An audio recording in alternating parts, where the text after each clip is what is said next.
Hey guys, welcome back to another Destiny 2 video. Today's video is a Strand Titan build, and it's the best build currently in Destiny 2. I'm not saying that to exaggerate how good this build is or to hype you guys up around using it. It's simply the best build in the game. I'm sure the background gameplay speaks for itself, but in short, it's some of the highest solo sustained DPS in the entire game, paired with some of the best healing in the entire sandbox. On top of that, it has built-in fireteam support and other benefits for our weapons. It's a build that I use basically anytime I want to get through an activity as fast as possible, or to do stuff like solo one-phase dungeon and even raid bosses. It's something that I've been using for a while now, but in this season in particular, with artifact mod support, I have to go over it. Before we get into the build, be sure to like and subscribe for more Destiny 2 content just like this. I'm currently working on 100 builds, so stay tuned for that in the near future. But let's get right into the build for today. Starting off with the subclass, go with Grapple Grenade. The reason behind this is Grapple Grenade enables you to do your grapple melee, which is the key to having such high sustained DPS. Even if you're not using this build for a boss DPS setup and more of a general playstyle, your Grapple Grenade is still easily the best grenade option for Strand Titan. For the aspects of the build, the first one is Into the Fray, which anytime you destroy a tangle or cast your super, you and nearby allies get Woven Mail, and while you have Woven Mail, you have a 400% melee regen. And this actually applies on top of Frenzied Blade intrinsic regen effect being a tiered ability, which allows you to get your melee back incredibly quickly. We're also combining this with a few other effects which enable us even more melee regen as if we already needed it. On top of this, Woven Mail is a 45% damage resist, which we can stack on top of our tier 10 resilience, which is a base 30% damage resist. Pairing this with something like Frenzied Blade's Severing Effect, which is a 40% damage resist debuff onto a specific enemy. On top of this, we can also pair it with damage resist mods on our chest piece, which can allow us up to 30% damage resistance from a specific source. This build has not only a ton of melee regen on an already hard-hitting melee, but also an intrinsic 84% damage resistance at max damage resist. This is something that almost rivals Stronghold damage resistance values, and it's one of the most aggressive and high damage builds in the entire sandbox. We're also pairing this with Banner of War, which provides a small healing radius anytime you get a kill with a melee attack, a finisher, or a sword, and as you get kills or any allies within that healing radius get kills, it refreshes the duration of Banner of War and adds on new stacks as you get more and more kills, up to ×4 stacks. At ×4 stacks, you get a 40% damage boost to your melee damage, a 25% boost to your glaive melee damage, and a 10% boost to your sword damage. And on top of all of this damage boosting, as you get more and more stacks, you have faster periodic healing coming from Banner of War. Now to me, Banner of War is the best aspect in the entire PvE sandbox, but Bungie actually buffed this thing recently. Previously, Banner of War was really hard to maintain at ×4 stacks while playing solo, and it caused you to have to time when you reach ×4 stacks to use it for stuff like boss DPS, for example, because you couldn't easily keep ×4 going at all times. In a recent change, they made it so you have to get more kills to get to ×4 stacks, but once you're there, it's a lot easier to maintain as you get more time refreshment off of a kill than before. In my opinion, this is a massive buff to Banner of War, which I'm not sure why they did, because getting kills with this build really isn't that hard to do in the first place, so getting a few more to get to ×4 stacks, where the trade-off is you have ×4 stacks basically infinitely, is a no-brainer for me. Onto the fragments then, I'm using Thread of Fury, which anytime you damage an enemy with a tangle, it'll generate you melee energy. I'm also pairing this with Thread of Generation, which anytime we deal damage, it'll generate us a little bit of grenade energy, just to help us get back our grapple charge very, very quickly. If you're using this build for a boss DPS setup, you won't need Thread of Generation, as you'll have your grapple grenade instantly refunded, which I'll go over how to do that a little bit later. So instead of using something like Thread of Generation for boss DPS, you could also swap it out for Thread of Ascent, which allows you to instantly reload your equipped weapon when using your grapple ability, which is something you'll do constantly, enabling you to have a fully reloaded weapon every time you grapple. I'm also pairing it with Thread of Warding, which allows us to get Woven Mail every time we pick up an Orb of Power, meaning we have another way to get Woven Mail constantly with this build. And with this playstyle in particular, about every 5 seconds our powered melee is able to generate an Orb of Power, meaning we can constantly have Woven Mail going with this build at all times. The final mod I'm using is Thread of Propagation, which allows our powered melee final blows to grant us unraveling rounds to our strand weapons. This isn't absolutely necessary for this build, as we already have an artifact mod that also grants us unraveling rounds by picking up an Orb of Power, but it is something that I like using specifically in stuff like GMs to deal with barrier champions if they would pop their shield, as it's just a nice way to always make sure that we have unraveling rounds if we haven't picked up an Orb of Power in a while. However, if you wanted to, something like Thread of Continuity, which increases the duration of suspending, unraveling, and severing, which we can apply all 3 with this build, is also a good substitute. Getting into the artifact mods that are really relevant for the build then, the first one I'm going to go over is Solo Operative. If you are playing solo with this build, 100% use Solo Operative, and you should with any subclass and any build that you're using this season. In short, it's a 15% damage bonus to all of your damage while you're playing solo. That's your ability damage, your weapon damage, super damage, everything gets a 15% bonus on top of it.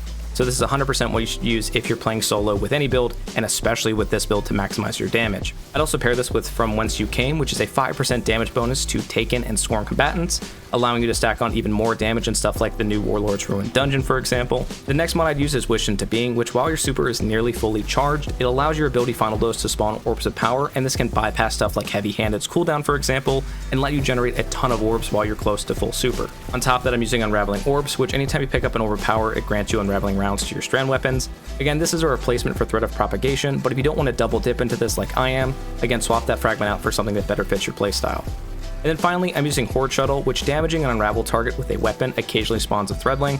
I'm mainly using this for boss DPS scenarios, as well as general playstyle for things like a 1-2 punch shotgun, as when you shoot an enemy to proc 1-2 punch to further boost your melee damage, it can also generate that threadling, which can seek out enemies and just deal additional damage. It's not a huge difference with this build, but it is just a nice quality of life effect that you can have. If you wanted to, you could also pair stuff like Flint Striker with Torch. Flint Striker gives you Radiant after getting a few solar precision weapon hits, or Rapid Final Blows with solar weapons, and Torch is a 5% damage increase for weapons while Radiant against Strand or Stasis debuff targets, which we can have with our Unraveling rounds or our Severing effect from our melee. I personally use it just in case I need to have Radiant for some reason and can't proc Unraveling effect to deal with stuff like barrier champions, but it's really not necessary for this build as it's more of an ability focused playstyle rather than weapon damage focused, but if you want to, it's very easy to stack on Radiant, which is never going to hurt your playstyle. Getting into the armor mods then for today.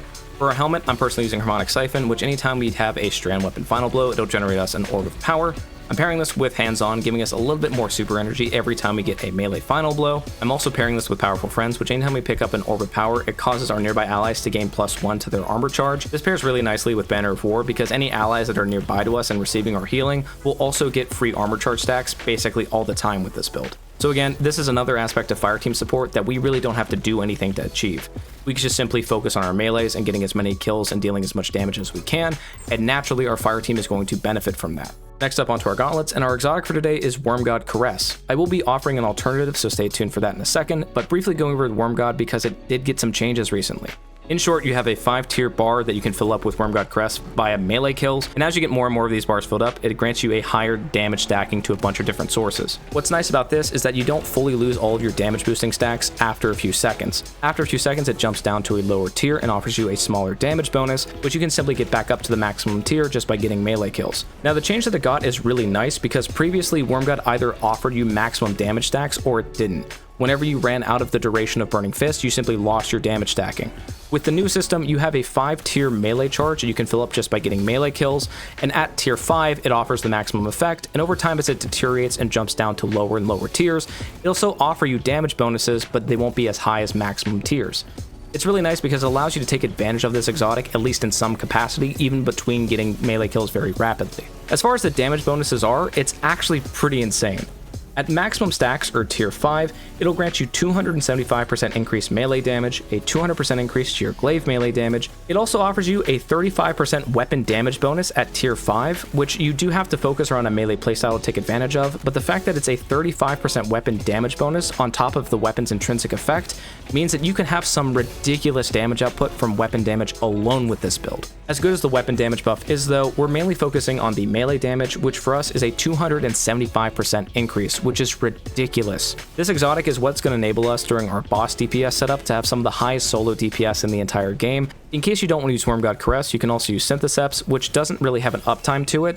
You simply get surrounded by 3 or more enemies, and you have a 165% increase to your melee damage. This actually matches Wormgod Caress at tier 3 and doesn't require any kind of buff refilling, or in this case bar management, by getting melee kills. You simply get surrounded by 3 or more enemies and you have that damage bonus constantly. Besides having a lot greater ease of use, Syntheseps also offers a 50% damage bonus to your super while surrounded by enemies. And while Berserker on its own isn't too fantastic, giving it a 50% damage bonus is incredible.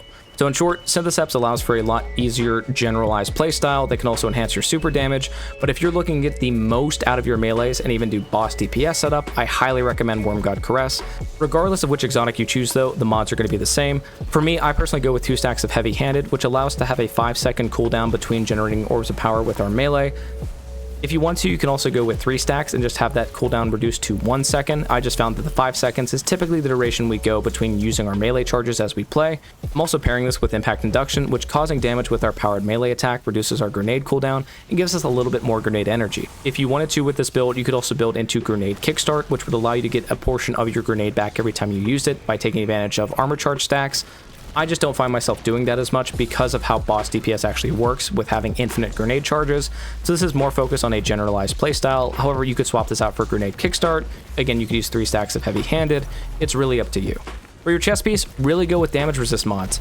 There's no real point to having reserve mods, maybe for some boss DPS scenarios where you need to squeeze out as much special ammo as you can to have as many 1-2 punch melee procs as you can, but in my experience, I haven't really found that to be too important, and so I spec into 3 damage resist mods, depending on whatever activity I'm doing. Each of these mods is going to give you a 15% damage resistance from that specific source, but if you wanted to triple down, stacking 3 of the same will give you a 30% damage resist. For our legs, I'm using a stack of recuperation, which allows us to gain a little bit of health back every time we pick up an orb of power. This is another healing effect that we can stack on top of all the other ones that we have with this build, in addition to our high damage resistance, just allowing us to get a little bit more survivability out of this build when we need to. I'm also pairing this with 2 stacks of Absolution, just allowing us to have reduced ability cooldowns as we pick up orbs of power, again feeding back into our melees and our grapple specifically. Finally, onto our mark, I'm personally using Powerful Attraction, which will simply pick up any nearby orbs of power when we use our barricade ability. Again, this is really nice because if we need to hunker down behind our barricade real quick, as we cast it, it picks up any nearby orbs, which give us ability energy and also automatic health on pickup. In addition to proccing these effects when we pick up an orb of power, then it also enables us to get free woven mail. Again, it's not necessary with this build, but in truth, there's nothing really on our bond that's too important with this build.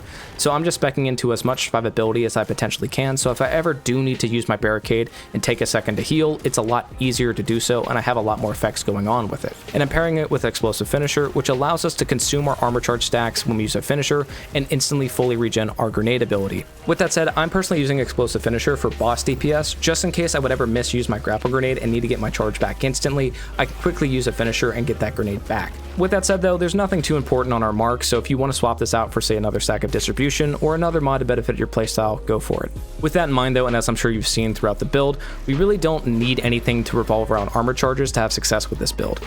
Like I said, I personally use Explosive Finisher in boss DPS scenarios in case I need my grapple back instantly. You could also use stuff like melee or grenade kickstart and benefit your melee or grenade regen. It's really up to you however you want to use this build. I personally just don't find armor charges very essential with this playstyle. Now let's go over the weapons. I'm going to start off with a more generalized playstyle and then go into boss DPS scenarios and talk about how much damage we're actually dealing with a proper boss DPS setup. In short though, you're going to need Tractor Cannon. Tractor Cannon is a 30% debuff and is going to enhance all damage on an enemy by 30%. For us, that's going to be a 30% increase to our melee damage. We're pairing this with basically any 1-2 punch shotgun. I in particular like Swordbreaker because it's a slide shot 1-2 punch craftable shotgun from Crota's End, and with our artifact mods it also grants this thing unraveling rounds. You don't have to use Swordbreaker though, as there's plenty of 1-2 punch shotguns in the game. Another personal favorite of mine is the Kilos, which is in the energy weapon slot, but again, any 1-2 punch shotgun works just fine. Swordbreaker is really nice because it automatically unravels targets being a strand weapon, but again, as long as it's 1-2 punch, it'll work. For more generalized play, stuff like Zalu's Bane is really strong, I found. I have mine with Pugilist and Firefly to help out with its own stat bonuses, as well as having some AoE effects that can also enhance our own melee regen. Pairing this with stuff like Flint Striker and Razor Precision allows this thing to be an ad-clearing monster if we would ever need it. With that in mind, literally any weapon worked with this build because the core is a Tractor Cannon 1-2 punch setup. So if you have a wave frame that you would want to pair for generalized ad clear, you can use that. If you have another weapon that you would want to use that builds into melee damage specifically, you can use that weapon as well. Literally any weapon fits in perfectly as long as you have 1-2 punch and Tractor Cannon. Now that the generalized playstyle has been covered, let's go over boss DPS setups. The main key to this is Navigator, specifically with its Catalyst. While the Navigator has a bunch of different effects that we can take advantage of in generalized Strand gameplay, such as Woven Mail and Severing, and even with this season allowing us to have Unraveling Rounds on top of it, the main reason we're using it is because of its Grapple Tangle ability. This allows us to spawn a tangle point anywhere that we want to with this weapon, and that is the key behind the insane boss DPS that this build actually outputs. In short, how we use Navigator for boss DPS is we simply use the Gordianaut ability and spawn a tangle point somewhere near a boss. Then we would hot swap either through loadouts or through manually selecting to a build that has either a single or double 1-2 punch shotgun and Tractor Cannon. From there, you simply Tractor Cannon the boss to get a debuff onto them. Switch to your 1-2 punch shotgun, shoot, grapple to the grapple point, and then do your grapple melee. This will enhance our grapple melee with 1-2 punch's damage bonus and allows us to have a ton of damage outputted very quickly. The thing about this setup is since we grappled at a grapple point, it instantly refunds our grapple charge, meaning that we can effectively do this as many times as we want to and is only limited by how much 1-2 punch ammo we actually have. And as you can see from the background gameplay, this damage setup melts bosses and is basically possible in all levels of content because Bungie's recent solution to power creep has been increasing enemy density and adding in more and more enemies during boss phases, which means that this build is a lot easier even in newer content to keep going and deal a ton of damage very quickly. It's also worth noting that if you're using this build in a generalized playstyle, you can also take advantage of this effect through the same mechanic. Just keep in mind you're not going to have your melee refunded unless you grapple at a tangle point. Now that we've gone over the DPS setup with this build, how much damage are we actually dealing? From my testing in base difficulty, a single grapple melee will deal around 50,000 damage. We can stack this with all the other effects we just went over with this build, with Wormgod Caress specifically for the highest damage multiplier. With Wormgod, this damage is increased by 3.75 times, Tractor Cannon is a 30% debuff, Solo Operative when playing by yourself is a 15% buff. We also have a 40% damage increase from Banner of War stacks. We can also stack on 1-2 punch's damage bonus, and the thing with 1-2 punch is it actually provides a larger bonus for the grapple melee compared to your standard melee. So for our grapple melee, it provides a 150% damage boost compared to its regular 100% damage boost against your regular powered melee charge. There are also some other sources we can benefit from but aren't really relevant to our build and are more focused on the activity you're in. Again, From Whence You Came is good against Taken and Scorn enemies and provides a 5% damage bonus against them. And if you are in an activity where a Strand Surge is present, it also provides a 25% damage bonus on top of everything else we went over. For generalized purposes though, let's say that you didn't have a Surge and you didn't have From Whence You Came procced and you just took advantage of the 1-2 punch damage, the Banner of War stacking, let's say Solo Operative for a solo DPS setup, Tractor Cannon, and then Wormgod for damage. This will provide you with, from my testing, around 980,000 damage in a singular punch.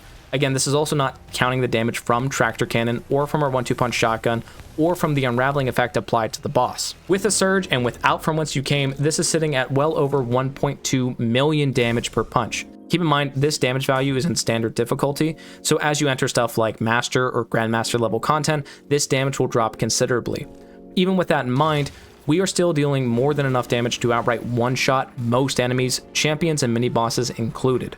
Keep in mind we also have our powered melee ability, which we can also take advantage of all the same stacking effects from. Just keep in mind that 1-2 punch's bonus is down from 150% to 100% for powered melee abilities. With this in mind, without the surge effects and without From Whence You Came adding an additional damage bonus, we have around 508,000 damage in a single punch. To put this kind of damage in the context of a Grandmaster Nightfall, something like a ×4 Honed Edge Izanagi shot will do around 145,000 damage in a Grandmaster Nightfall.